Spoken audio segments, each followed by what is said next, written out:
Yeah, there's a possibility that the Auburn game may not happen. Hmm. How does that sit with you?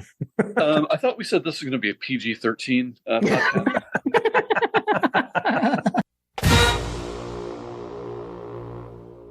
Welcome to My Got a Podcast. I'm Jim Wood. In this episode, John Powell and I are joined by Jason Hasty of the Hargrett Library.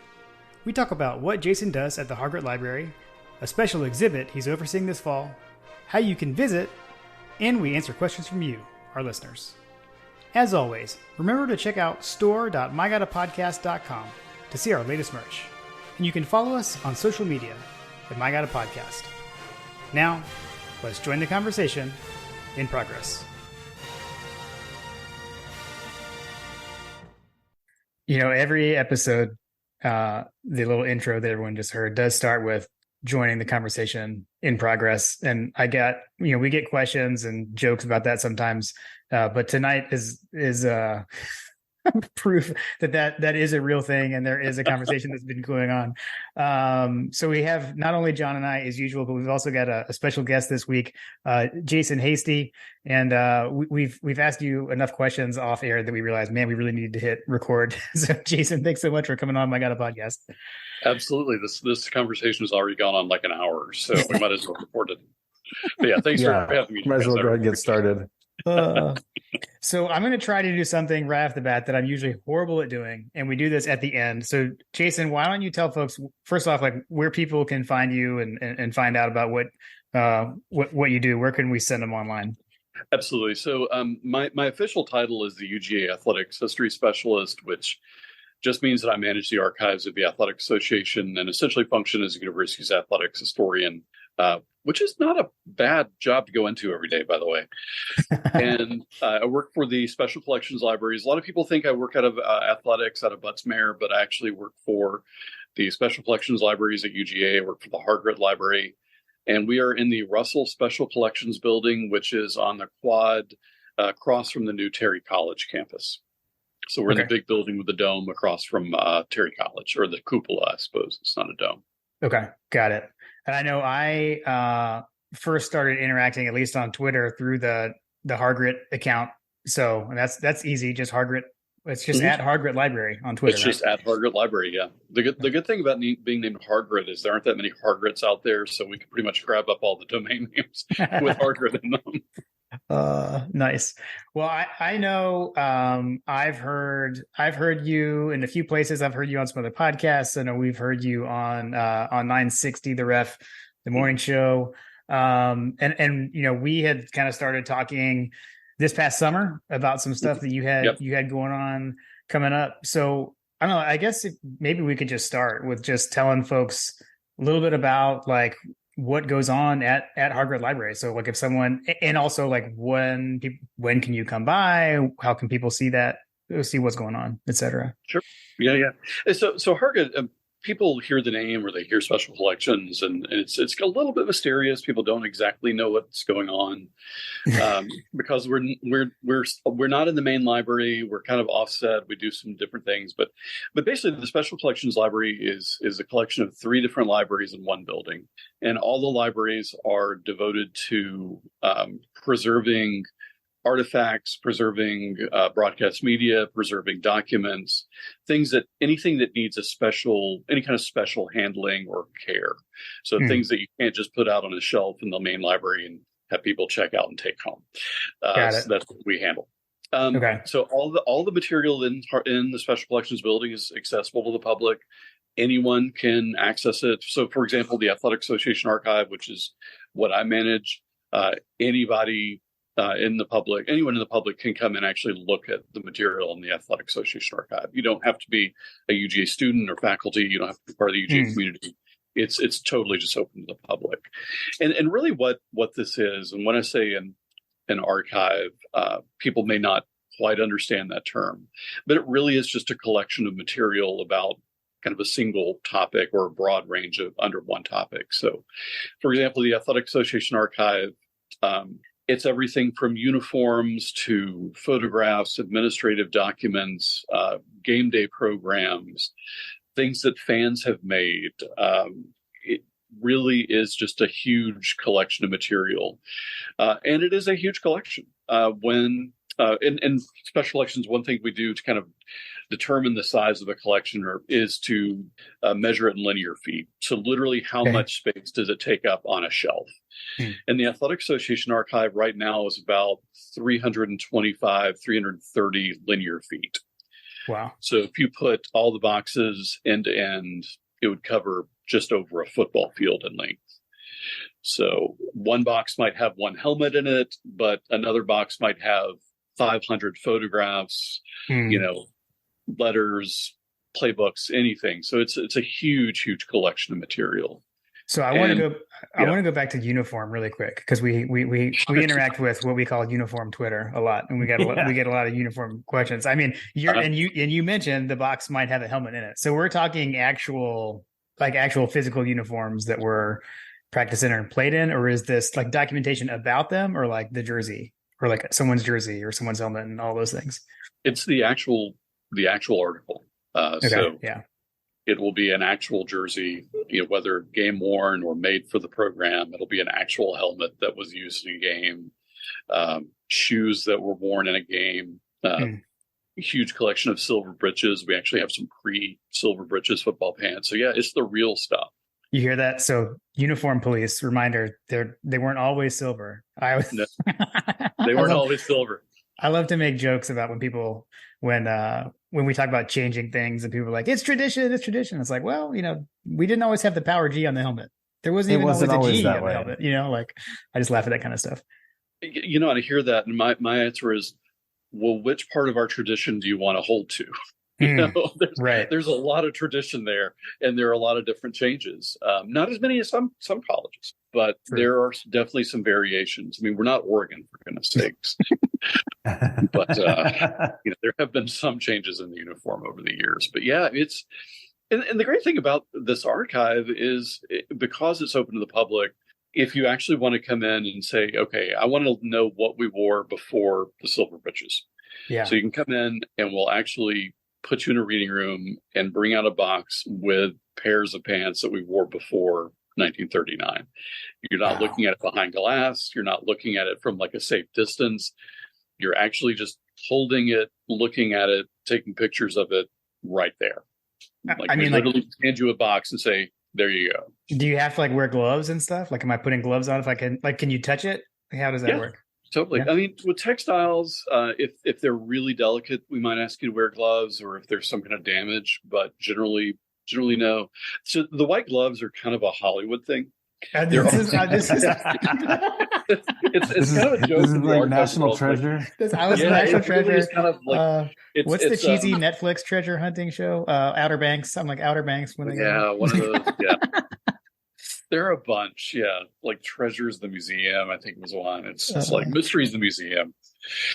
But yeah, that's a Hollywood. It makes holding documents look a little more exciting if you have to put on white gloves. But fair enough. Is it like Night at the Museum and Jason's in there? He's like, everything's coming to life. So, if you stay there after 5, no guarantees. Not to just stick on the uniform rabbit hole, but is there anything that that you don't have? Is there anything that has been lost? Do we have one of each of the helmet? I'll just pick the helmet, for example. Is there a helmet that you don't have there that you'd be if you found one, it would be crazy kind of thing? We don't have every single iteration of the helmet. Just because there would be so many, but fortunately, because our helmet design has stayed pretty true through the years, or stayed pretty similar through the years. Mm-hmm. We don't need to have every single one because there's mostly the same. Right. We have leather helmets. We have leather helmets that have been painted red. Mm-hmm. We have silver helmets. We have the dually era helmets. One helmet I would like, and I know it's controversial, but the 2011 Boise State helmet. I don't have one of those. Really? I don't. I have a pair of those pants, but I don't have a jersey or a helmet for that uniform. And just for the sake of sheer oddity, I would like to have one. So if anyone out there has one and wants to get rid of it, just send me a note. That's amazing. So that's actually going to give credence to the whole concern that everybody had, was like they probably took them and burnt them, or they're in some third world country. Like, so that's funny. You actually don't have a helmet from that game. I don't have a helmet. I have seen one. I have seen a helmet, but I don't have one. Where would they have gone? Like, where were they doing them? In the athletic department, so they still exist in athletics. At least one still exists, or existed a couple of years ago. If they exist now, I'm not sure. I won't guarantee they're still over there. Don't say that. You're going to give people are going to go into a spiral about the fact that they could possibly come back. I saw a shipment of them come in the other day. It just happened to be. Don't do that to us, Jason. You just triggered uniform Twitter. It's just going to be this uniform from now on. Get rid of the current uniform. Right.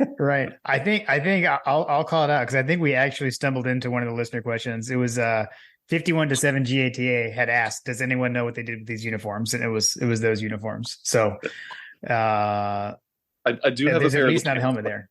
Yeah, I do have a pair of the pants. Okay. John Michad, who's our equipment manager, longtime football equipment manager, gave me a box full of silver britches a couple of months ago, and they were a pair of those in there. So, oh, really? Yeah, interesting. Okay, that's too funny. Britches. They do exist. Yeah, I'm looking at the picture of those uniforms right now. So, and those pants were looks like they're all red with no striping or anything. It's just straight red pants. That was such a weird uniform.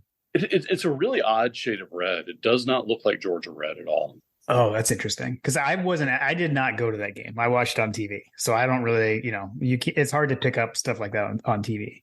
At least to me, maybe it's just the rest of the uniform throws the shade off, but it just doesn't look Georgia to me. Right. That's something slightly off. Yeah. Okay. Well, sorry. I took you down this uniform rabbit hole, and you're probably going to say, yeah, you're on your way to your next thing, but that was super intriguing to me. So, Jim, this is what I do for a living. I go down rabbit holes about what we've worn. You've come to the right place. I mean, or the wrong place. I'm not sure. I feel like I could just get lost within all this stuff. What are the hours like? Because so for me, I live out of state. And I'm usually in Athens on a game weekend, so I don't know. And we were talking before, I've been on that quad outside the special collections, on a game day, but I don't know if the building's open. What if you're an out of town visitor? When could one come by the Hargrett Library? That is kind of the hard part about what we do. Is our building is not open on the weekends, and like most university buildings, it's closed on game day Saturdays, but we're open Monday, Wednesday, Friday, 8 to 5, and then Tuesday, Thursday, 8 to 7. So at least if you're in town and so you get in town on a Thursday for a game, you can swing by and we'll get you in. But we'd also be open that Friday as well. So I know a lot of folks come in around lunchtime on Fridays for game days. So we're a good option. Have some lunch, walk down from downtown, and see stuff. Yeah.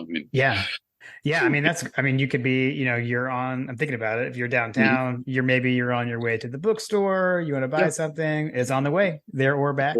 Block and a half from downtown. So it's a pretty easy stop. And, why wouldn't you, if you're doing that, why wouldn't you want to stop in and see some pre-Silver Britches pants or look through a bunch of old photos? Yeah. I was like, maybe we could do an on-site recording on a Friday before. I think we can make that happen. I'm already trying to think of okay, so I gotta take a Friday off of work.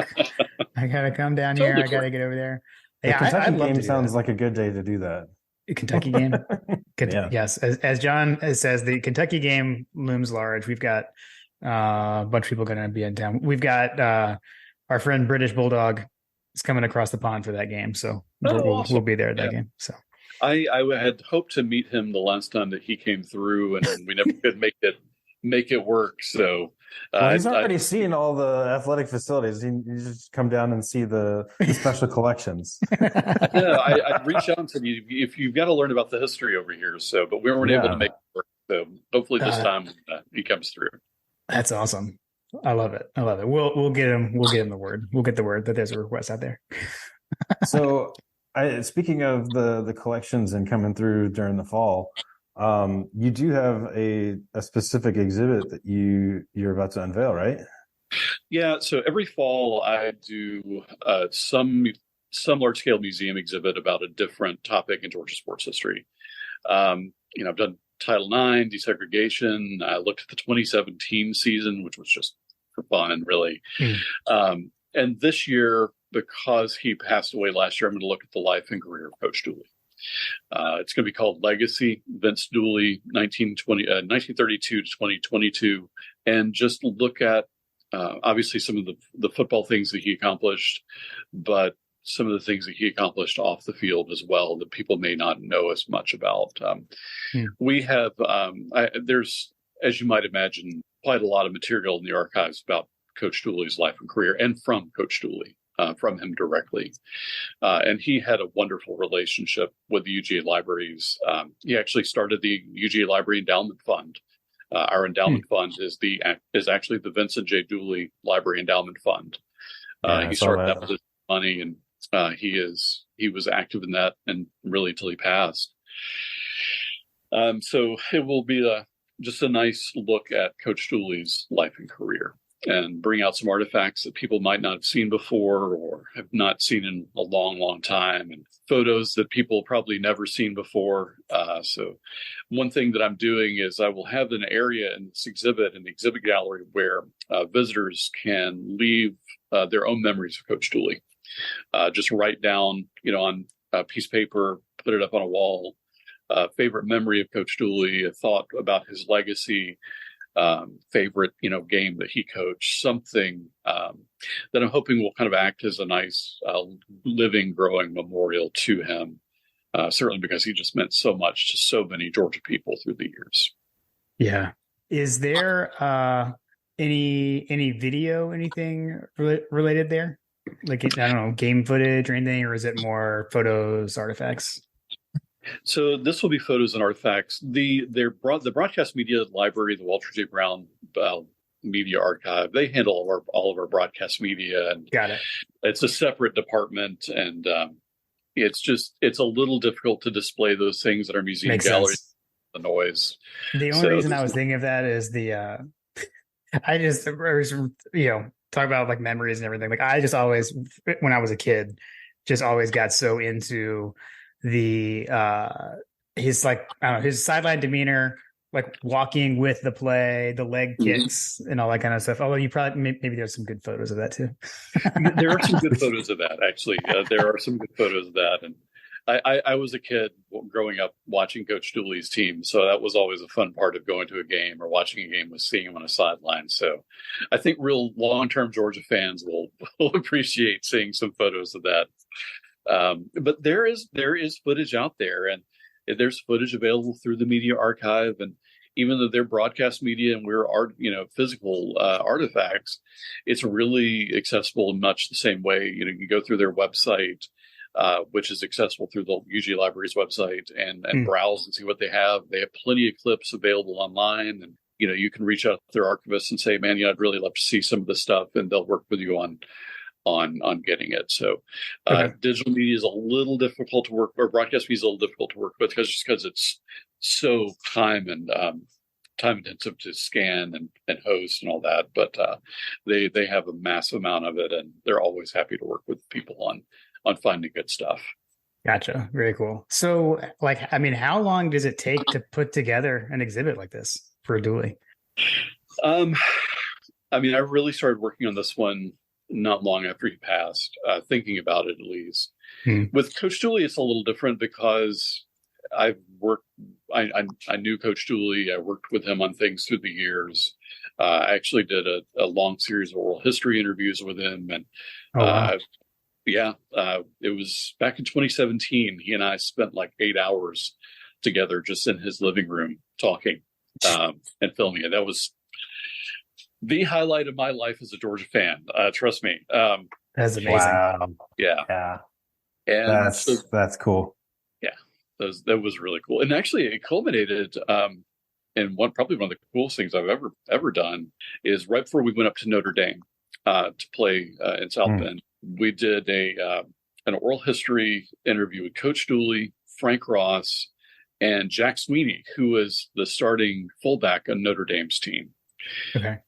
And just the three of them telling stories. Really, I just got them rolling, and then they took it and were just talking for like an hour and a half about that game. Just one of the coolest things ever. But so going back to the question, it takes a long while. And what takes a long time is just going through the archive and finding all the artifacts and making sure that I find exactly the right ones to tell the story, exactly the right photographs to put out to tell the story about his life and career. And as you might imagine, there are a lot of photographs of Coach Dooley out there. I'm sure. We have some gifts too, if you want them. We can submit them to the Dooley exhibit. We'll start the Dooley GIF archive. Yes, love it. Yes, we can get. It's pretty epic, to be fair. And I will say this is alongside my exhibit in Butts Mare up by the athletic director's office. There will be a space dedicated to Coach Dooley.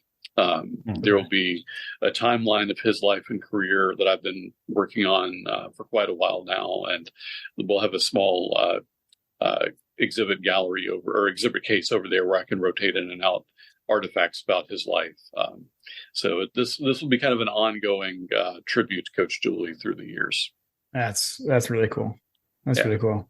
And I believe, I don't know, there may, if you go and visit the exhibit and you see the area where there's stuff to where you can write and add things, there may or may not be some thoughts from John and I. Just FYI. There will be. And one thing that I did was reach out to people, kind of a wide range of Georgia fans, younger fans, older fans, to get their thoughts. And you guys were kind enough to contribute some thoughts as well. So I appreciate that. Yeah, we were honored. We were honored.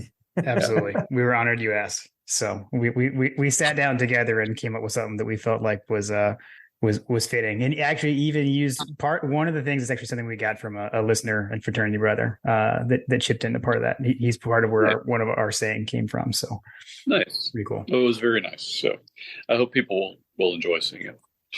Excellent. So you probably already said it, but I already forgot it. So that everyone knows, when does that start? So when can people first go and see that exhibit? Yeah, and actually, I don't think I did mention that, so it's probably good to ask that question. Just randomly show up at times, a special collection. Yeah. So that'll go up the Friday. It'll open to the public on the Friday before the first home game. Okay. So before the first game against UT Martin, it'll open to the public. And also on Fridays before home games, kind of talking about visiting special collections. On Fridays before home games at 3:00, I will do a free tour of that exhibit. Anybody can show up, no reservations required. Just show up in the Rotunda Gallery in special collections at 3 on a Friday before home game and listen to me talk for like 45 minutes or an hour. That may be a deterrent, I'm not sure, but I feel like it sounds amazing. I mean, if I were to come into town, I'd want the expert, because I wouldn't know what to do. Like, I mean, yeah, show me around, sir. Yeah. Is it free to come normally, or is it what's the totally free? Yeah. Okay. We are absolutely free to everyone. And I feel like you just exposed there's going to be like a horde of people coming in on Fridays now, because I feel like that there's a lot of folks out there that travel into town and they're looking for something to do. Maybe you're tired of going downtown, which I guess that's possible, but you just pop over in the afternoon before you go downtown and hit up the Special Collections Library. What I always say is use it to kick off your weekend. Get a good tour, learn something, and then go have some fun. Learn some and then stuff. Go impress people at the places you go to with your newfound knowledge and whatever. I mean, I'm serious. Like, all I can think of is all the uniform stuff. Like, oh my gosh. I feel like seriously. So much ammunition. Hunter's going to have a field day. I know, seriously. I will throw this out at you. One of the things I'll be displaying is Coach Dooley's 1954 college All-American game jersey. Oh, that's cool. So Coach Dooley was an All-American quarterback at Auburn. And in those days, when you're an All-American, they formed an actual college all-star team. and played in Chicago. They played the reigning NFL champs, which in that year was the Detroit Lions. And how did I not know this? This is amazing. The College All-Star This is amazing. Let's do that. Yeah. Let's do that now. Why Hold on. that? They played the reigning NFL champions? Yes. Played the College All-Stars. Wait, who won? Do we know who won? Usually the pros won, but occasionally they would slip up and the college guys would win, but didn't happen after 1950. I don't believe. I think that once the 50s hit, the college guys lost every year. I'll tell you, the last time they did it was 1976, and they pitted the college all-star team against the Steelers. What? Which you think? The Iron Curtain. The Iron Curtain Steelers. Lamar has got some. He's got some information there. I know. I can't wait to discuss this with them. This is amazing. I did not know that. How did I not know that? Like, see, like this is why we have a few on. Like, I feel like there are a lot of people that are like going to go Googling now because they want to know. Yeah, it's one of those weird things that's just kind of lost to history. People have just kind of totally forgotten about it. But yeah, every year you'd have the college all-stars practice for a week or so and then go play the NFL champions. That's crazy. That's absolutely mind-boggling. Yeah, it seems absolutely insane. Well, especially that it happened in 1976. I mean, that's not that long ago. That's not that long ago. Yeah. I'm trying to think of like who would have been on that team. Like, anyway, that's crazy. Okay, so you've got Dooley's All-American jersey. Like, what are some other unique? You mentioned you had the sit down interview with him for 8 hours. Are there like nuggets from that interview that maybe are like behind the scenes that are not a part of the exhibit that you can drop for us? Like, what are some of the tidbits that you can give? Well, I've sworn to secrecy. Anything Coach pulling off the camera, I told him I would never talk about. So I'll hold to that. But that's fair. I will say that I will have a QR code linking to that video series so people can watch it. It's all online and people can see it. But I'll have a link to that so people can watch it. And it really, talk about intimidating. You sit down with Coach Dooley in his living room. It's like, all right, let me just start talking to you about your career. Yeah, seriously. Hey, Grandpa, tell me about your life. kind of thing. And this one time when you won the national championship, that was really cool. Yes. So that's the joke. That's a joke I always make about myself that's my interview style is basically the Chris Farley show, from that's exactly right. From Sarah. Unfortunately, I basically did that the first time we talked to George Foster. I was like, "Hey George, remember when you made this block and then like you ran on the field with your hands up? That was awesome." Oh man. Well, so I'm curious. Like, so you spent a lot of time with Dooley. Like, what would you say that I guess that's in the exhibit or that's publicly available or whatever? Like, what was his? What do you think he was most excited to show? I guess, or like, what was his favorite thing? Kind of thing. He was obviously really proud of his coaching career, and but he really loved his garden. That's kind of what I was thinking. Yeah, he really was excited about his garden, and just having Coach walk you around his garden and tell you about his plants was pretty special. That was pride and joy. That's cool. Yeah, for those that don't know, he was a master gardener, Coach Dooley. Yeah, he was a master gardener. He took it up after he retired from coaching. He would take classes at Georgia. He would audit classes. And he audited a couple of horticulture classes and just got bitten by the horticulture bug. And true Coach Dooley style, he decided to go all in, and he became a master gardener and was quite skilled, quite accomplished. Hey, you're either elite or you're not, right? People talk about the Georgia way. I mean, Coach Dooley really embodied it. If you're going to do it right. Wasn't he like a specialist on hostas? I feel like I can't remember what there was like something that he was like hydrangea. That's what it was. Yeah, hydrangea. Okay. There was actually a hydrangea named after him. It's the Dooley hydrangea. There's probably not another football coach that has a hydrangea named after him. Now we're like altering our planting at our house after this conversation. there's gonna be a run on Dooley hydrangeas now. So I mean, I'm actually looking to plant some, so that's timely. So I guess like related, I don't know, like one of the things when I think of Dooley is, I mean, obviously we're with our logo and everything in our name, very Munson, big Munson fans. I don't know, is there anything Munson related, whether it's with the collection or with the Dooley exhibit specifically or not? But I don't know any Munson related artifacts or anything going on over there. I have one Munson artifact, and it's apparently he really just gave away most of his stuff through the years. He really didn't save anything. And he gave a lot of it away, gave it to friends, gave it to family. And so there's not a lot out there. Okay. But his chair that was in Sanford Stadium when he retired, Claude Felton, who's the legendary SID and one of the greatest Bulldogs of all time, saved Munson's chair that he used in his last broadcast, and we have that. That's really cool. See, I thought you were going in a totally different direction on that. I thought metal steel chair. A metal steel chair. like, did you happen to pick up the 5-inch cushion?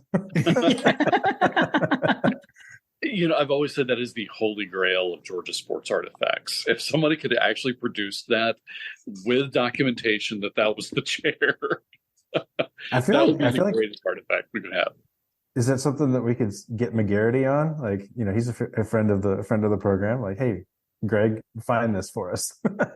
He's down there. He's like chairman of the cocktail party, bowl, right? Something like that. I think something. Yeah. The sad thing is, it probably ended up in a landfill at some point. So it's rotting in a Florida landfill. Okay, so I guess in my head, I was hoping that there might be like a microphone, even if it was like from the era, so you could get like the whole vibe. No, I wish I had. I mean, I wish I had anything of his. Yeah, that's crazy. Yeah, we really just don't have anything, which is a shame. And but the way I always look at it is the greatest Munson artifacts are the calls he made. That's the best artifact you can have for Larry Munson. Yeah, that's fair. That's very true. And so I do want to set the record straight because Jason, you corrected me. We were sent these Munson archives by our friend and listener Brett Belding, and I tagged the wrong account because they are at another collections library, I believe. Right. Okay. So, and what was that one called? I think it's like something with Peabody something. Yeah, it's the Walter J. Brown Media Archives and Peabody Awards Archives, which is cumbersome to say, but they hold all of our broadcast media and they hold the Archive Peabody Awards. So they have all any and all broadcast clips of Munson they would have. Okay. That we own. So right. Yeah, I had always wondered what had happened to those because that was something I had always been looking for. Like I've got the VHS, Munson's Greatest Calls, volumes 1 through whatever 4, I think, and I've got all those old VHS tapes that they used to sell like at Kroger in the 90s. But like outside of that, I was always like someone has to have all of those somewhere. So I know at least some of them are there. Some of them are there. I don't know if every single Munson broadcast ever still exists. Just things got taped over in the old days. They would just tape over, instead of preserving things. It's like, oh, this is a tape we can use again, and tape over it. And things just get lost, or they're not in a proper archive, or they were lost in a closet somewhere and thrown out. So I won't say that every single Munson broadcast still exists, but the Media Archives has a fair number of them. See, this is why I'm a pack rat, John. John makes fun of me because I throw nothing away.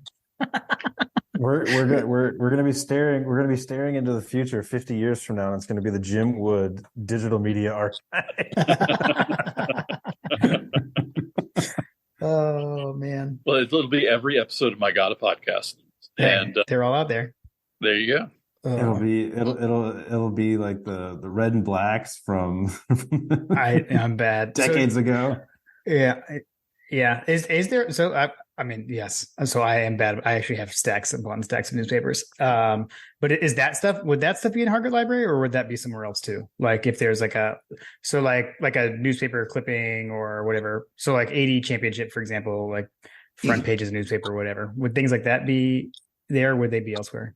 No, generally we don't hold newspapers because they exist in other places. Makes sense. The red and blacks are actually all digitized and keyword searchable online through the Georgia Newspaper Project. I have found those. It's a tremendous resource. I use them all the time. It's amazing. And then, it really is astonishing. The flagpoles as well. If you're interested in Athens stuff, the flagpoles are all digitized, keyword searchable. But like the Banner Heralds, the AJC, that's all on microfilm in the main library. Okay. So I was about to say, if I recall from my elementary school library training, it was microfiche, right? There's microfiche, which is I don't think used much anymore, and then there's microfilm. Right. Yeah. Oh man. See, our kids will never know. I have had to explain to quite a few students how to use the microfilm. It's like you unspool it and you wrap it around. Yes, you just have to crank the thing. But they're so useful. You can find so much in there. I can spend hours looking at old newspapers, doing my own research, but it just sometimes just getting caught up in following stories. Yeah. When I found out about those red and black archives, I had lost hours, probably days. I got lost in them because I would go like looking for a specific thing. Like I found myself in there once, for example. Like I was like, I know it was this year, but you can find all kinds of stuff in there. It's pretty cool. We went down the Florida path a little bit. And so I don't even know if this is even Hargrett Library related or not. I'm curious in your opinion, cocktail party, actually, because I've heard you talk about this before on 960 when you were on with Logan.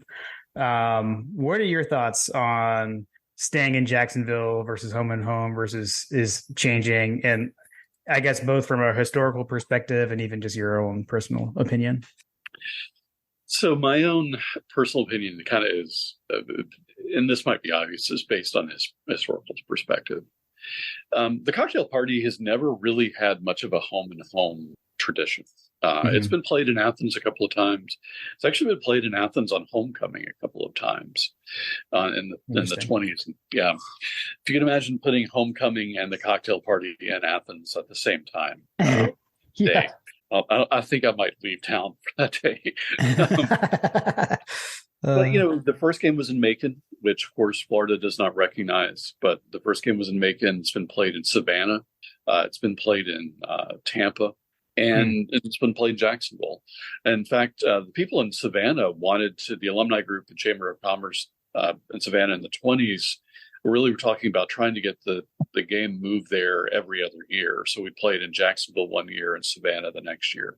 Got it. Transportation was difficult. They didn't really have a stadium. So that was a factor. But it's always been a neutral site game. And I do think that because of that, my personal preference would be to keep it a neutral site game. The other part of that is what we're seeing in the news with college football over the last week is when you have so much change at once in the sport and so many traditions falling by the wayside. You have to consider that one of the things that made college football and college sports generally, but since we're talking about football, made it such a part of the sporting culture here in America is this kind of generational tradition. And if you are losing those, what are you losing in college sports? So I am afraid to continue to lose things like the Georgia-Florida game in Jacksonville, which is one of the only, other than Texas-Oklahoma, it's one of the only neutral site games that I can think of that's still left. Yeah. So, do we want to lose that? Do we want to lose yet another part of the tradition of college sports? And this is something that, Georgia-Florida has been played in Jacksonville for coming up on 100 years now. Yeah. That's a long period of time where this has been shared from one generation to the next, parents to children, older siblings to younger siblings, older fraternity brothers to younger. It's been shared and passed down through the generations. And I'm afraid if we lose that, then we lose part of what makes college sports overall special. Yeah. Here, you're preaching to the choir over here. I imagine as a historical buff, right? A history buff, that you probably have a unique perspective on some of that stuff too, because you literally work in that the history of archiving everything, right? So when someone says, yeah, there's a possibility that the Auburn game may not happen, how does that sit with you? I thought we said this was going to be a PG-13 podcast. Auburn is our oldest rival. And right. I know there's endless debate as to who our oldest or biggest rival is, and it's Auburn. It was the second game we ever played. We were the first game they ever played. We played them more than any other opponent. We've lost more to them than anybody else. They've lost more to us than anyone else. And then you have the cross-pollination of programs from each other. Vince Dooley, we were just talking about, was an Auburn man. Pat Dye, who coached there for years, was the Georgia player, Georgia grad. Yeah. There's so much shared between the programs.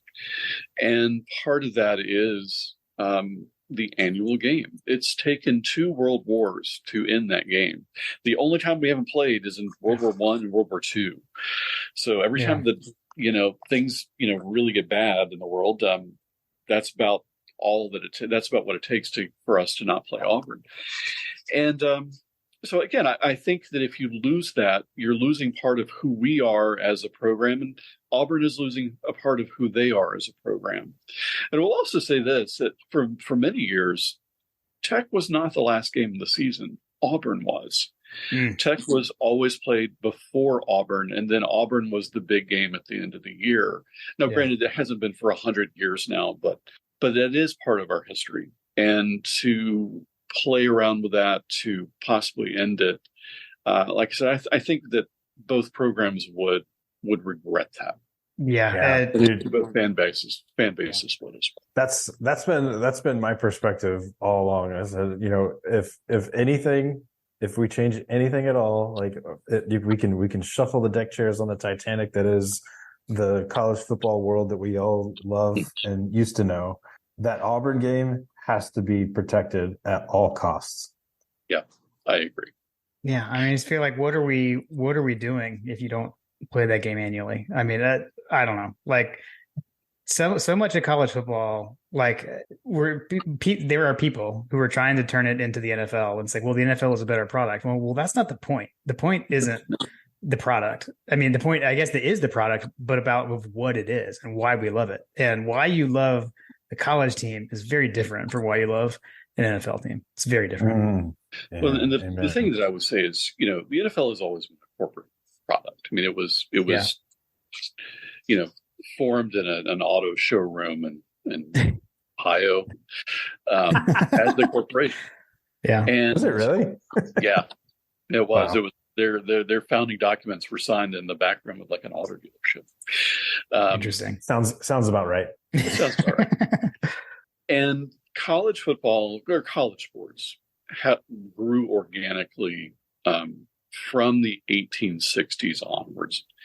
Really, after the Civil War, American college students started imitating what English college students were doing at the time, which was playing organized games against other universities.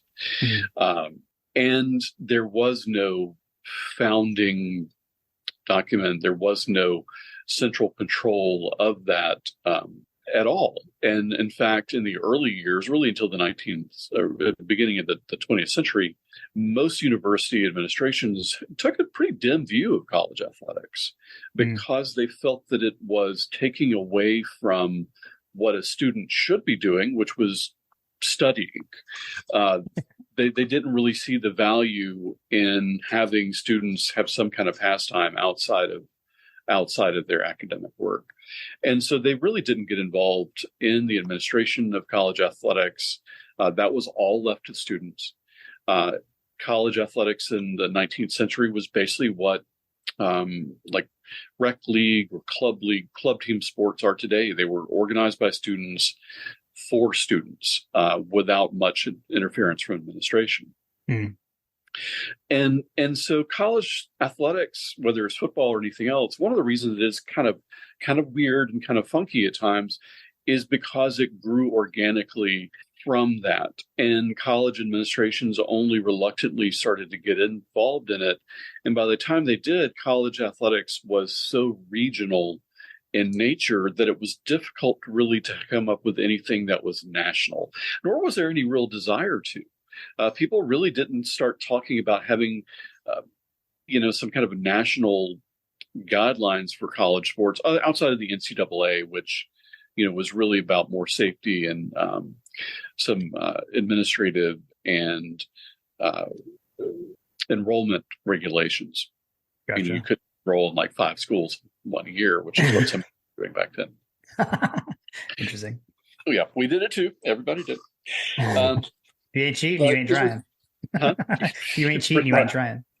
Yeah, I miss the days when you could hide players on the swimming team, which technically we still have. Yes. Jordan Davis is a fine diver. Yeah, seriously. Cannonball is great. But so it was a very regional thing. There was different conceptions of what it should be all across the country. And also, this is a big country and college athletics was spread out.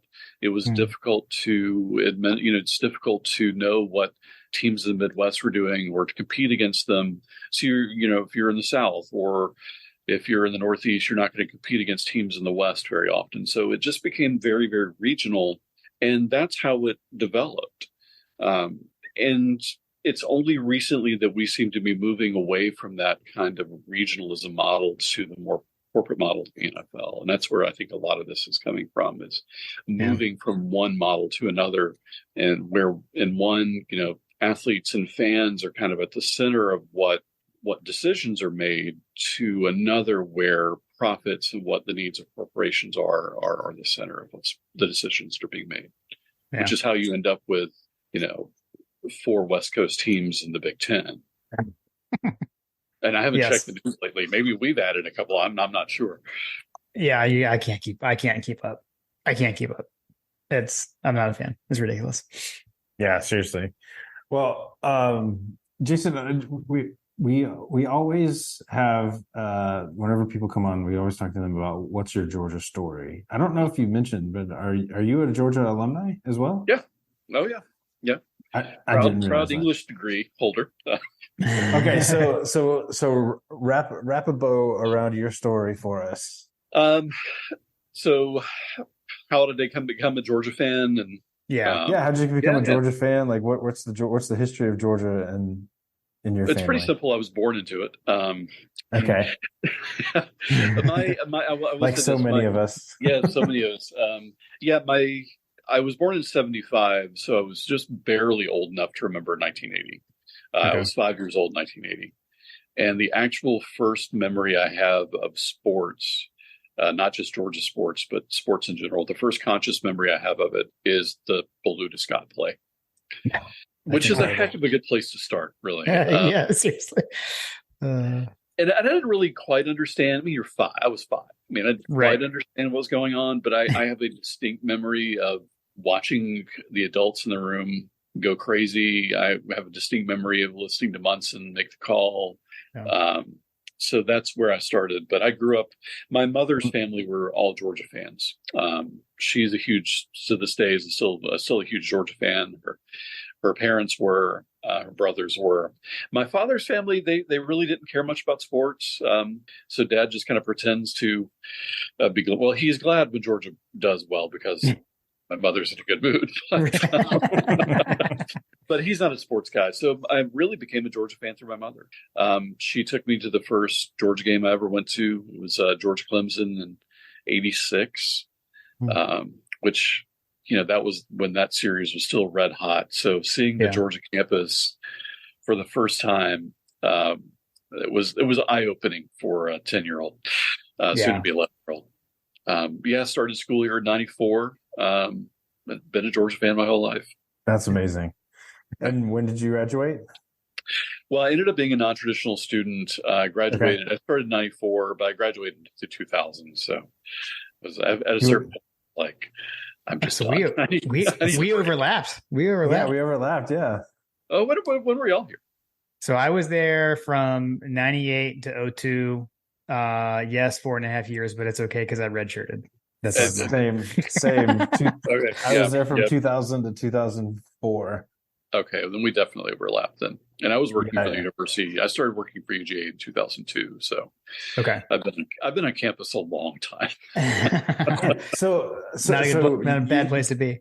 No. You entered your fandom at one of the best times to be alive at Georgia, and then you spent that entire lifetime, and then in 2002 you started working at the next like pinnacle, you know what I mean, like on the rise up. So like that's pretty cool. It is neat, and I've been managing the archives of the Athletic Association for over a decade now. So it just, as a lifelong Georgia fan, I'm never not grateful for what I do, and I feel the weight of expectations from my fellow fans and the work that I do, and in a very positive way. I like to think, what can I do to make other Georgia people, proud of this archive, proud of this collection. And, when I retire in however many years, eventually I'll retire. How can I pass it on in good shape to the next generation, and hope that they have good things to say or think about what we've done, what I've done so far. Yeah, because I took over, and the thing is, I didn't create this collection. I always say, I'm indebted to Roy Gatchell, who's a name that not many people know. He worked for the athletic department, and he really created the Athletic Association archive for them. Plus Dan McGill, Lauren Smith, Vince Dooley, some big names have contributed to this collection, and like I said, I definitely feel the weight, but in a very positive way. Oh, the archives Mount Rushmore right there. Yeah, they really are. Yeah, they really are. That's awesome. So, all right, I'm going to ask two questions, and then I'm going to ask two more questions, and then Jim's going to jump into the listener questions. Right, Jim? That works for me. It's our podcast. We can do whatever we want to do. We can do whatever we want. Yes. All right. So if you can go back in time and tell your younger self, like you're walking into the archives for the first time, like, where do you want to tell your younger self to go and take a selfie of or whatever? Like what's the one thing that you got to see? Ooh, gosh, that's a tough question. There's so many things. Your personal favorite. Yeah, there's so many things in there. They're like, okay, here's Frank Sinkwich's jersey from '42. Here's Charlie Trippy's All-American sweater. Gosh, there's. I was one of the neatest things we have, and it's one of the oldest things we have. Which I know is one of the old listener questions, is a silver goblet. The silver goblet from 1893. It was given to us. We played again, going back to Auburn. We played. It was our second ever game against Auburn, and there was a thought at that time that the winner of the Georgia Auburn's game every year would get a small silver chalice with the score of that year's game engraved on it. And Auburn says they have one from '92. I have never seen it. I've seen pictures of it. I've never seen it in person. So I'm hesitant to say that it isn't, but who knows? It may have been made up after the fact. I know we have ours from '93, and after that, it seems like the tradition just kind of died. They probably couldn't afford to get one every year. These were college kids. So that's really one of my favorite things. It's just a little silver chalice. It's not very big, a little bigger than a coffee mug. And it's just a neat relic of a very long ago game. So that would be the one thing that I really would say, all right, that is really. That's cool.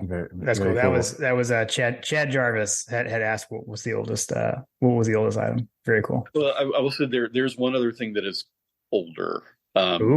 It's a scrapbook. One of the Hodgsons, the Hodgson School of Music, one of the Hodgsons was a student and put together a scrapbook the year before that. And news, it's like social media today. People were putting together scrapbooks with things that were interesting to them, and cutting and pasting articles about sports and campus life, things like that. So it's not purely athletics, but it's a little older than the Chalice. So it's just a neat old scrapbook. So you have an 1892 scrapbook? Yeah. Wow. That's crazy. That's like a time capsule. It's like a time capsule in and of itself. Yeah. Yeah. It literally is what it is. Yeah. In a lot of ways. And again, it's just documenting what he was doing on campus at that time, going to parties, going to dances, seeing an interest in sports and cutting out articles and pasting them in a scrapbook.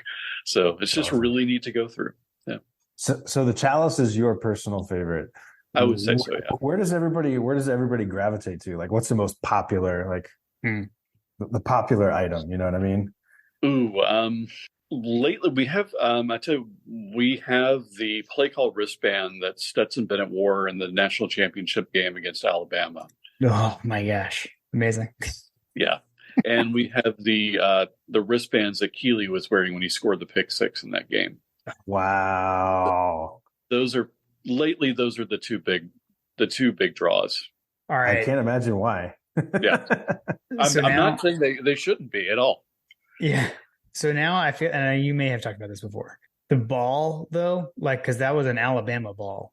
Is the ball anywhere? I feel like the ball's gone. The ball's gone. Yeah, it was an Alabama ball. They picked it up, much to Logan Booker's chagrin.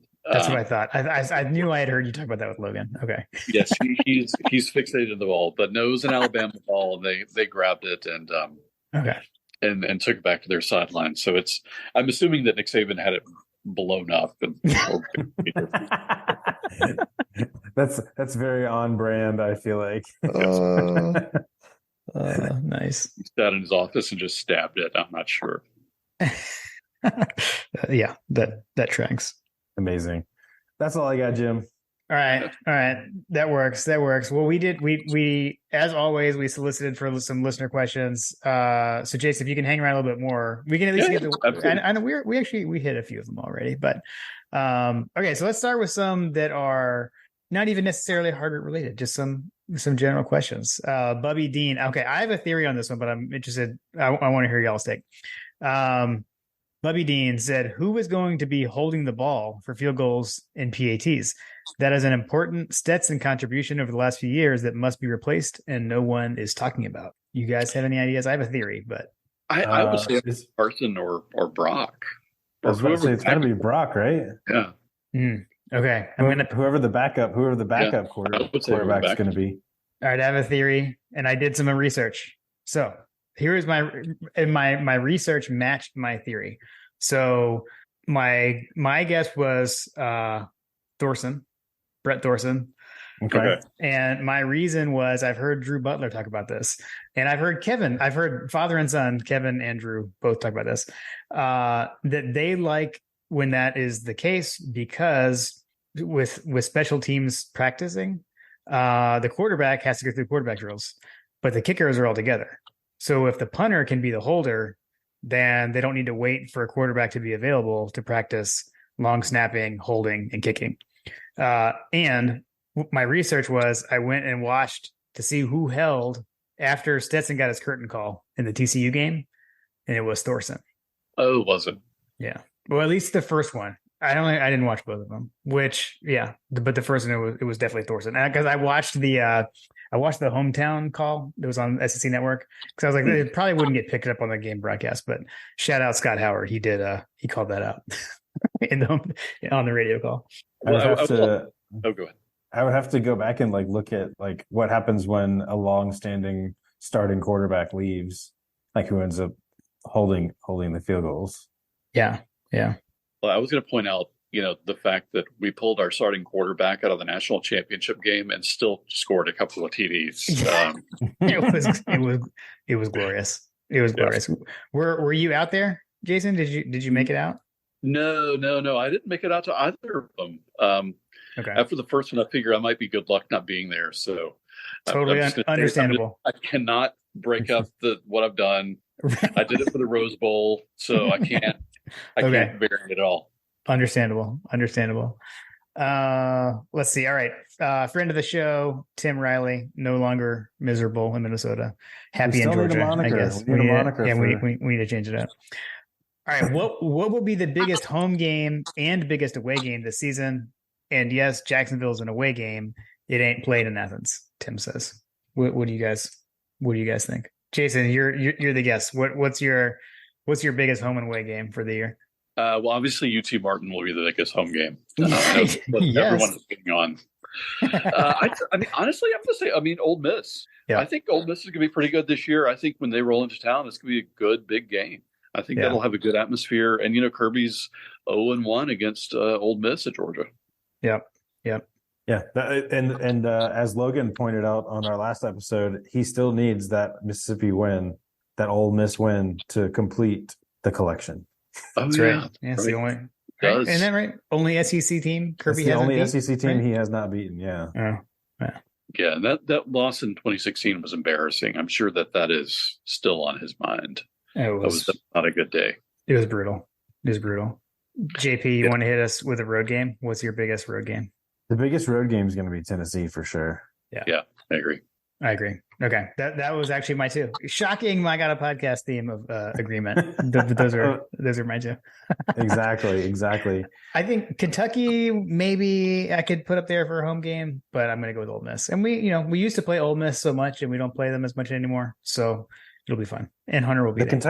The Kentucky game is for sure going to be like my personal home game. So because that's going to be the fun times. That's the game that looms large, Jim. It is. It does loom large. Kentucky a lot of times is a sneaky tough game. Exactly. It's a lot of times just one of those where even when you win, you're like that was an ugly game. That was a lot tougher than it should have been, and you're just kind of glad to get it over with. Yeah. Agreed. All right, this next one, I don't know. We kind of went into this one, but Brian DeRizo asked, "What's ruining college football faster? Conference realignment, the Saban era, or ESPN?" I'll put the Saban era at the lowest. I don't feel like that so much ruins anything. He's just really good. and we have benefited from that. I mean, and obviously Kirby had his tutelage there and brought that system here, tweaked it. So we have absolutely benefited. And I think a lot of it is just, and the conference of realignment is just being driven by the networks, not just ESPN, but Fox as well. Yeah. So I think that is probably the real culprit for the changes in college sports right now. It's being driven from the networks. They're engineering the conference realignment to get better matchups, regardless of whether they make sense anymore. More eyeballs. Yeah. I would agree. The networks, the Saban era is just, it's just the nature of how far ahead of the game he was.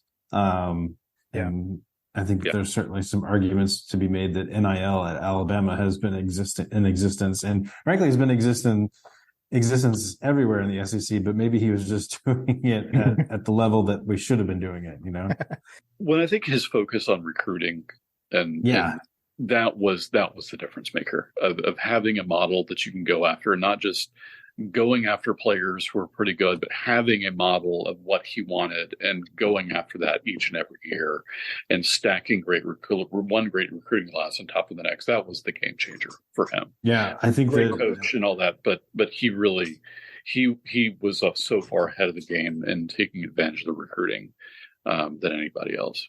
Yeah, it was definitely Rick's downfall in a number of ways. Was he had the mentality of you come to Georgia for 4 years, and Saban didn't have that same mentality. No. Yeah, I think that's the unfortunate thing for Rick is that timing with Saban. He had to deal with that rise there, and had he not, we were ascending right there, and then Saban came in. Yeah. The big problem is that Miami doctor that didn't let Saban get Drew Brees and the Dolphins. Otherwise, he probably would have stayed with the Dolphins. That's the person who we need to blame is the Miami Dolphins team doctor. That's crazy. It's like the butterfly wings flapping. Exactly. Amazon hurricane hits. It's exactly Miami doctor. But then Kirby would have stayed at Miami, right? Well, that's true. Kirby was at Miami. Like, that's a good point. Yeah, so it all worked out. It all worked out. Kirby would have been the new Don Shula instead of. Nice. All right, let's see. Okay, I love this one. So, John Michael D, not necessarily his best or your favorite, but similar to John's Georgia moment or connection question, actually, which we always hit when we have a guest. Which of Larry's calls / moments stands out the most for each of y'all? And he has an example or clarification. So for John Michael D, it was the hobnail boot, but the reason being, he said he was watching the game at a family reunion at someone's house on Lake Blackshear. They had a dinosaur of a television. The house was old. And then when Green threw the pass to Veron Haynes, everyone jumped up. He said the TV fell over and died during their celebration. So I guess more about the moment around it than necessarily the call itself. So I'll go quickly because I got mine. I've talked about mine before on the podcast, so I'll be quick. But Jason, in case you haven't heard it, mine is Bobo to Corey Allen in the 96 Auburn game and to send that game to overtime. And my reasoning is that we were in the car driving to Macon, Georgia to go visit my grandparents. And so that one just always stands out to me. I was not watching the TV. We were just listening to the radio and had Munson to guide us through that play and then the overtime. So that's mine. That is a heck of a call, though. I had an apartment off of Hancock Avenue. They actually, it's where the KA house stands now, but it was, okay. And I was in that apartment and just remember, it's like the whole building shook as everyone in the whole building jumped up and down when that play up. That was great. Mine, the look of the sugar falling from the sky. Yeah, Georgia Auburn.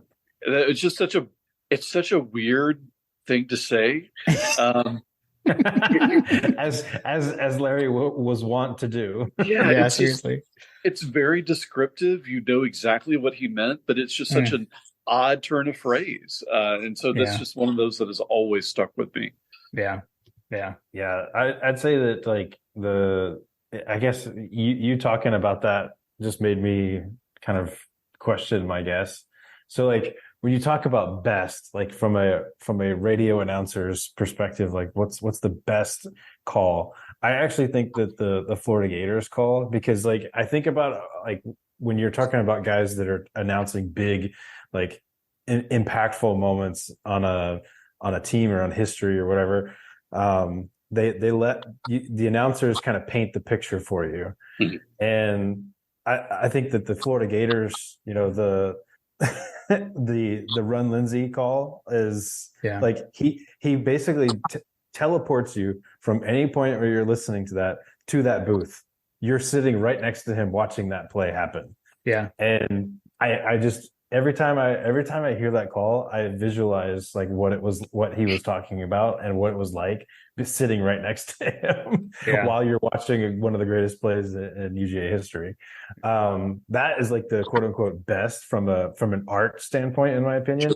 For me personally, like the thing that I remember most, like from a selfish perspective, is the hobnail boot call, because I was watching that game with my dad in the living room, and it's kind of the same situation. Like, my dad and I both jumped up like we couldn't believe it. I gave up, you did too, kind of thing. Like it was like we were just like ecstatic. My dad is not the spryest guy in the world, and he just like catapults out of the armchair. Man, I think that's the thing about Munson. I mean, and we can go down a list of so many moments where you can put yourself right exactly back to where you were when you heard him make that call for the first time. Yeah. And that's so rare and so special. And it's his language, it's his voice, it's the way he was describing things. And every Georgia fan who got to experience Munson, and it's strange to think that he's been gone for over a decade now. Yeah, that's crazy. It's and there's really a whole generation of Georgia fans who only really know him from the video montage at the beginning of the games. Man. But it's for those of us who got to experience him, there's so many, like I said, there's so many times where you hear that and go, okay, I was in my apartment on Hancock Avenue, or I was in the living room with my dad. It was in the car going to Macon. You knew exactly where you were when he made that call. Yeah. Yep. I Did do you miss have him. any interactions with Larry? No, I never got to meet him. Never got to meet him. Never got to meet him, and all the time. No. Wow. All right, I've told this story before, so I'll tell you this one later, Jason. But I did. I picked him up from his house and drove him to the homecoming parade when we were in college. Oh my goodness. It was amazing. Talk about surreal moment. It was like, there's a radio in the car, but the radio was talking to me from the passenger seat. It was really weird. Jim has some very weird interactions with Mount Rushmore UGA types. It is true. He Irish goodbye Kirby Smart. Oh my gosh, we don't need to relive that one again. That's a good one too. That was a Rick and Kirby interaction the same night, and you try to learn from your mistakes, and then you mess things up. I did meet Larry. I did meet Larry once. I was in school, and he had a movie club that he was a part of that I went to with a friend that was a part of the club or whatever, was invited. And we saw, I think it was Match Point or something. I can't remember what it was. Some tennis movie. Just about to say that, like the Kirsten Dunst tennis movie. Yeah. Wow, that's a movie I haven't thought of in a long, long time. So that movie is forever ingrained in my memory bank of Larry Munson. Actually, that was Wimbledon. Wasn't that movie called Wimbledon? Yeah, that's what it was. Yeah. Okay. Match Point was a different one. Okay, I said yeah. Well, when I said Kirsten Dunst, I realized that was the Wimbledon. I've never even seen that, but was it Match Point with Scarlett Johansson? I don't even know.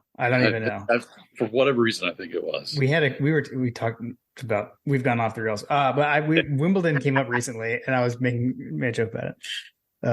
Love it.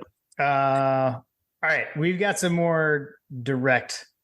Actually, we may have answered this one, but just to double check, Brett Belding had asked. Oh, he said besides the Larry Munson archives, which we did correct, is not at Hargrett Library. Yeah. But what is the most interesting item in the collection? Is it the chalice, or is there something else that you consider to be more interesting? The chalice, like I said, and getting back to kind of y'all's uniform obsession, we do have a pair of 3 Silver Britches football pants, and nice. And that's just not something you think about when. And actually, we have a jersey from the 20s as well. Okay, so. I think there's 2 old uniform pieces, and the pants are really just, they're khaki football pants. They're not khaki. All that exciting. They're khaki, which seems really appropriate for our fan base. But they are khaki pants. Onward reserve. Enter onward reserve. Oh man. And they have. I know exactly who they belong to. They belong to our quarterback in 1936, Andy Roddenberry. He was from Columbus, and they're just khaki. They have 2 black stripes on the backside, and they have lamb's wool in them as padding. Wow, that's cool. That is really cool. Jason, actually, something that came up recently on the socials. We were talking about throwbacks, and we were talking about the first game that was played at Sanford Stadium. Like, we needed to have Yale come back, and we were talking about the uniforms that they could wear, the throwbacks, and someone threw out a uniform, and I was like, well, was that the uniform? I don't know. And we went back and looked, and that very first game in Sanford Stadium, UGA wore white and Yale wore blue, which is like totally sacrilege in this day and age. So, like, would you happen to have a white jersey that was worn at that game? I don't know. I would love to, but no. I think we did that because it was such a big deal for Yale to come down, and Yale was one of the traditional football powers. They'd never played in the South before, and so it was huge for them to come down. I think that we let them wear their home uniforms. Exactly. But I will also tell you, the other thing is, what people forget. It was it was almost 100 years ago. None of us were there. And people forget. Is when you deal with history all day like I do, sometimes you forget that you weren't at the Yale game. So when it was October in Georgia. It was a really warm day, but Yale had brought down their heavy fall uniforms. They were heavy wool, and so it was a hot day. And we were wearing those white jerseys, which were light. They were cut off. They were white or gray. I've never been able to exactly tell. Some of the photos, they look gray. Some they look white. So we were wearing kind of a light uniform, and they were wearing these heavy wool uniforms, and they were exhausted during the game because they were so hot and they weren't used to the heat. So a little home field advantage for us that day. Nice. I like it. Little inside sources. UCLA is going to get a taste of that when they go play in Big Ten country in November. Oh, wow. Yeah, seriously. I think we answered the next one maybe. So it was 51-7 GATA, but to go back to it, the Boise uniforms from 11. Does anyone know what they did with these uniforms after the game? Actually, so we know where one pair of pants are because they're at Hargrett Library. Yeah. But the rest of it, we don't know. No, we don't know. I'm assuming their scattered pieces exist every other places. But. Okay. Okay. It took me a second to realize what was going on with this one. So, Fletcher Proctor, do you fear a break-in from Nick Cage? So, Jason, this is for you. Do you fear a break-in from Nick Cage? And if Benjamin Gates / Cage were to break in, what would he most likely be after? So, a little National Treasure reference.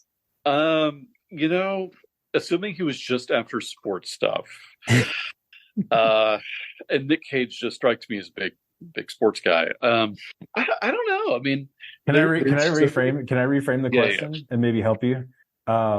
It's so broad based. So yes. What is the Athletic Association's most prized possession? That's a good way to phrase that. Ooh. In your collection, I guess I should say. Yeah, I was about to say in our collection. Yeah, I would probably go with Sinkwich's jersey. Yeah, that's a good one. That's a good one. That's a great one. It's signed and with the scores written on it, or with the score of the Georgia Tech game written on it from that game. Love it. That's awesome. There's also our first ever bowl game was in the Orange Bowl against TCU, and we have a jersey that's signed by every member of that team. So I think one of those two. Okay. That's cool. The first bowl game and the most recent, technically, kind of, sort of. Yeah. It was kind of a neat little bit of history repeating. Yeah. That is right, cool. Right. I don't know. I don't know if you're, I know the collection is all sports, right? I know we talk mainly football, but a little basketball. So the men's. So Fletcher is our big Georgia basketball fan listener. Men's basketball team dominated Italy. They recently went on a tour of games in Italy. What country should Mike White conquer next? I'm for the country of Georgia, or at least the state of Georgia. There we go. I like it. I was gonna say USA. Come on, USA. I want to get back to playing postseason basketball. Because we talked about earlier, with our times in Athens, we were there for, the Herrick years, and that place, Stegman, rocks when the team is good, and it is a fun place to be. I got to see Tubby and Herrick, and when we're good, that place is packed. Yeah. I remember those years. That was fun. Hopefully he got a recruiting pipeline going with Italy. Maybe he can. Seriously. I would say, other than USA, I would say maybe he could conquer Spain and get a recruiting pipeline from Spain. Nice. Coming to us. Yeah, nice. I like it. All right. So last but not least, Coach Trill, who has made his triumphant return to Twitter. The hiatus is over. We don't have to change the over-unders segment name like we thought we were going to have to. So, Jason, for you, what is your Mount Rushmore of historical artifacts in the library? And it could be, you may have named all of them, but let's get an official Mount Rushmore. I think we probably touched on them, or most of them that I would come up with. The Sinkwich jersey, Coach Dooley's college all-star game jersey. The Chalice and Stetson's play call wristband. Well, I will go for two. For the play call wristband and the wristbands that Keeley was wearing when he scored the pick six. See, there's so many artifacts you can't even get it down to four. No, you really can't. It tells you what's in there.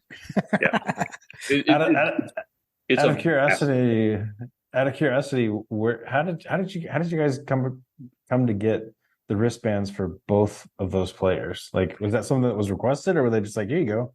Well, I rappelled down from the ceiling, and it was Benjamin Gates. No, they donated them willingly. After the national championship game, Steve Colquitt and Leland Barrow, Steve left the athletic department, but Leland's SAD for football. They went around and asked some guys if they'd be willing to donate some things to the archive, and they absolutely were. So is Leland the guy that walked around with Stetson a lot? Yeah. Mm-hmm. Okay. Yeah. Incredibly nice guy. I was about to say he's the guy that we wanted to get. He's like one of those guys that I wanted to talk to on the podcast because I have so many questions. Yeah, he's a really really nice guy, and he actually worked with me in getting a set of Kirby's sideline clothes for the archivists as well. So we have a complete set of Kirby's sideline, including a visor. I was just about to say, is it including the visor? It includes the visor and his khaki pants. Honestly, it does include his khaki pants.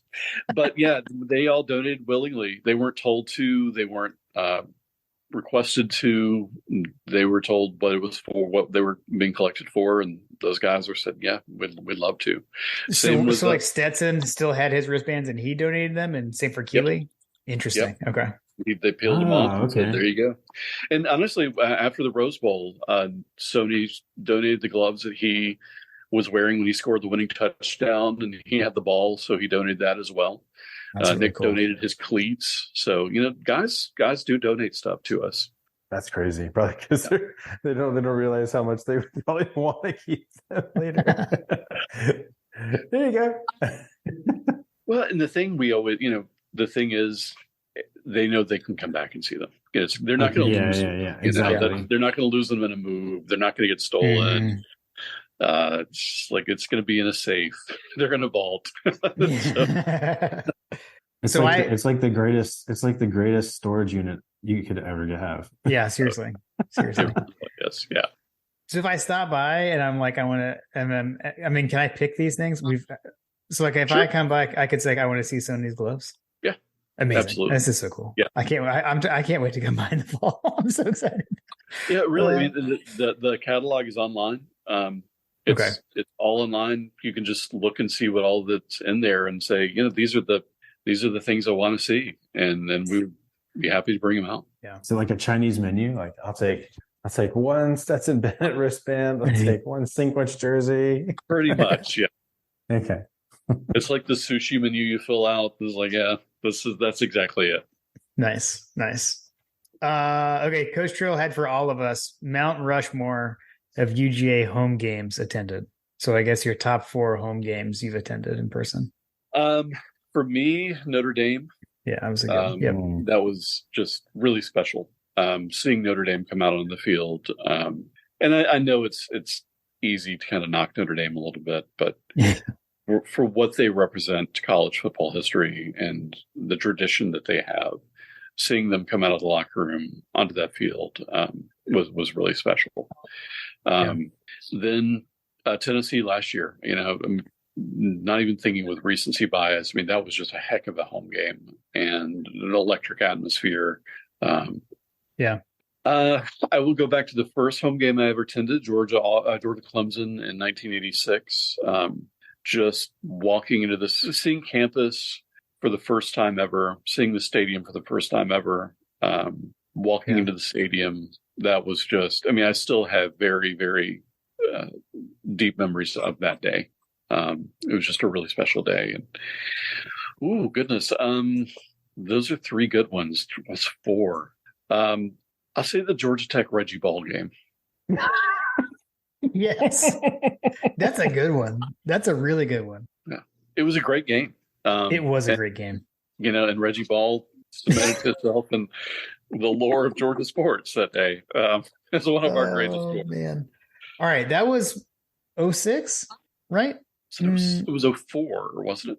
I'm trying to think here. Was it not the night game with the Massaquoi touchdown? Or was it not the same game? 51-7, JT is going to kill us because he's the big. No, it was that was. You're right. Yeah. That was because Green and Pollock were still playing, weren't they? Yep, you're right. Yeah, that's a good one. That is a good one. I like it. I've got some overlap. John, do you have yours? Or do I'll you let need you to go think? first. All I'll let you go right. first. So Notre Dame's definitely on there for me. Although I'm probably gonna steal one of yours. We probably have an overlap. So the goalpost coming down Tennessee game, that's it for me. Because I was in college. It's weird because so many of the great things that happened, like when I was in school, etc., were like on the road. Like the last minute wins for me that I was at tended to be more road game, like the Hobnail Boot and 0-2 at Auburn. Georgia has a weird thing where if you look back, so many of our greatest games were on the road. Yeah. Mm-hmm. Yeah. It just going back to the early days, so many of our greatest games were on the road. Yeah. I guess so many of mine, like I almost like I have this problem of like including the atmosphere almost as a bias. So like that's valid though. So like two that stand out to me are like 04 LSU. There's two LSU games actually. So 04 and then what? 13? Was it 13? 15. Yeah, that was in the South Carolina game that year was great as well. Yeah, yeah. So I don't know, I'll go 04. Or wait, sorry, what did I say? 2, 3, yeah, 4 LSU. And then I will go. See, for me, it's a tie between 02 Tech with the 51-7, just obliterating them. But I'm gonna go 06 with the Stafford to Massaquoi because that's one of my favorite Munson calls too. So I'll go with that. Yeah, I was about to say that's also one of his like great later calls. Agreed. Yeah. And the play caller on that drive, by the way, was one Mike Bobo. That was one of the first times where Rick gave him the reins and let him start calling the plays. Was back then. Yeah. So the night the goalpost came down, the LSU. That's the one where we blew them out at home, right? That was the 04 was the home blowout. Yeah. It was when I was in school because I was there because I remember watching all the people dressed up in pimp suits, basically crying in the stand. There were a lot of them in town that day. It was so hot. It was so hot. Yeah, it was really hot that day. Let's see, goalposts, LSU. I'm trying to think. We had the Clemson game in 07 was the first game that I took Lindsay to when we were first dating. Let's see. I'm trying to think. That was a memorable moment because she was pregnant with Carly at the time, actually. Let's see. I'm trying to think of some of the other ones. Those are the big ones. Those are the big ones for me. When you said Clemson, I also just thought of because I was saying there's 02 Clemson is a good one where it was a late moment because I remember we had like a 4th and 1 like on our side of the field, and Rick, I think we handed the ball off to David Pollack as a fullback and got the first down, something like that, and then we took a knee to end the game. I remember that was a big. That's one of those kind of close home games because, like I said, so many of the close home games are losses. It stands out to me. Yeah. So at least for a certain. It technically wasn't a home game. Technically wasn't a home game, but the SEC championship in 05 was also pretty amazing too. Yeah, that's a good one. That is good. I was not there. I watched that on TV. I was there in the seat. It's actually funny because it's another LSU. It's another LSU situation, but I was actually in the crowd with a bunch of LSU fans. I was literally the only one there, and I was there with an LSU fan that like gave me a ticket basically, and I was the only Georgia guy literally anywhere around, and I was sitting there yelling and screaming, and they were all like, "There's this old guy that was like yelling at me." And then everybody eventually got him to lay off me because I was just celebrating like crazy. In a sea of LSU fans. That's making me want to change my LSU choice because I'll go honorable mention 99 LSU at home. That was a game where we wore white pants and Will Witherspoon batted the ball down on a 2-point conversion to seal the deal on that one. That was a good one. Yeah, that 99 team was actually pretty good. People kind of forget about the 99 team. They had a couple of bad losses, but they had some really good moments. We had a good moment against UCF that year as well. Who was Devontae Culpepper their quarterback that year? Okay, I'm pretty sure that was like the year, like he had just left. I think he was a rookie. Yeah, I think in the NFL. I think so. Yeah. Yeah. But that team was stacked. That team was stacked, especially the defense. I mean, offense too. But the main problem with that team was that we didn't have Champ Bailey anymore. Yeah. So. All right, that is hard to replace Champ Bailey. So. It is, yes, and I feel like he was ironically, and we had a harder time replacing him on offense than defense. If that makes any sense at all. No, that makes sense. All right, that exhausts the listener questions. I will say first off, I can't wait to come to. All right, and John, actually, make sure that I'm pronouncing this correctly. Hargrett Library, am I saying that right? Yeah. Okay. Hargrett. Okay, yeah, it is Hargrett. Okay, that's what I thought. I was sure. Sorry. We get big into pronunciations, Jason. Yes, that's fine. You might need to get Scott Howard to record that one. I know. Yeah, we do miss the Scott Howard recordings of how to say players because we really enjoy the things like that was our favorite. Robert Beal was our favorite pronunciation back in the day, but a hard name to pronounce, Robert. Right, exactly. And they had a pronunciation guide on the site, and that one was recorded.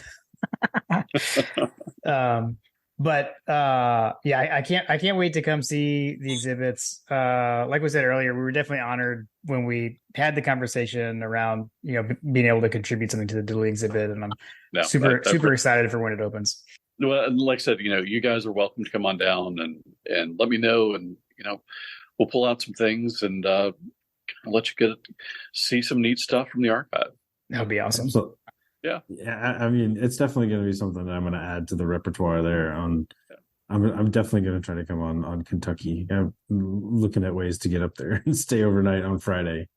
Yeah, seriously. But, it's something that I really hope Georgia people know, that this collection exists and they know that it's accessible. It's not hidden away somewhere. It's open to the public, and you can just come in and spend some time looking at stuff and kind of enjoying the physical history of our program, which is pretty.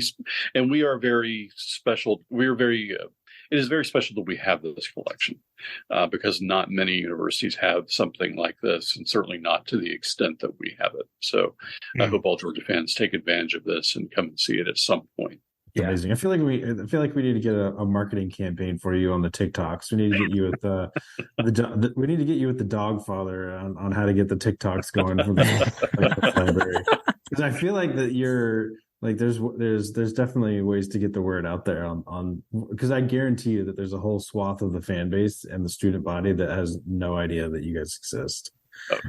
No, not at all. But I'm afraid I might just break TikTok, but not in a good way. I'm not trying the TikTok personality.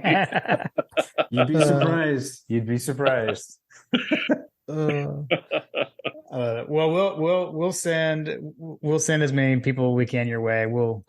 I'm already trying to think of when I can take off. I usually come down like on Saturday mornings when I come down, or Friday evening, but I'm going to make this work. I want to come down on a Friday and come by and cheat everything out. Yeah, you definitely need. I would be like a kid in a candy store there. Yeah. It sounds just unbelievable. I mean, you can see over my shoulder. I mean, I have things. I keep everything. I've got all the newspapers and magazines and everything behind me. So yeah, that's really cool. And I want to see Munson's chair. Yes. We'll make that. So I can come see the chair, right? We'll let me know and we'll make that work. We have to keep the chair in offsite storage because it's kind of it's a big Okay. That makes sense. Yeah. That's pretty cool. Awesome. I got a podcast special collection. Yeah. It's a whole building just for podcast stuff. Incredible.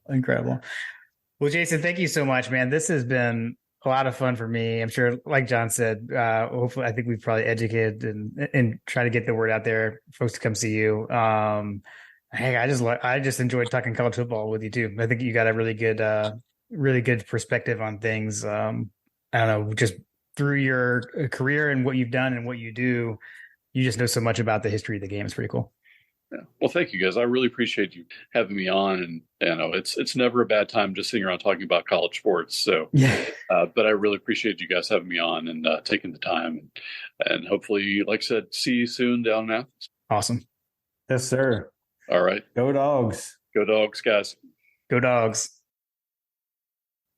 All right, rare My God podcast moment where not only was there a conversation that we joined in progress, but there was another conversation afterwards.